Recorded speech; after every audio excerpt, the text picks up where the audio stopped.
الآن الدور للتونسي للديالة أيمن الصفاقسي ومحمد صالح.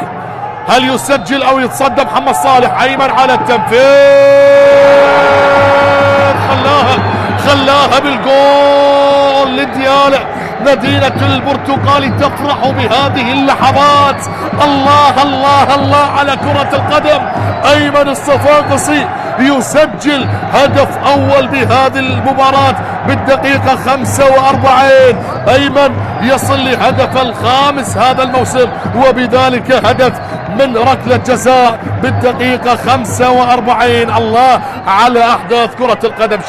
شوف الحارس في زاوية والكرة بزاوية أخرى، وبذلك التقدم الآن لأصحاب الدار مدينة البرتقال ليلعبون هذه المباراة على ملعب المدينة الدولي. يعتبر هو صاحب الدار لأن ملعبه، وبذلك الهدف الأول مقابل لا شيء.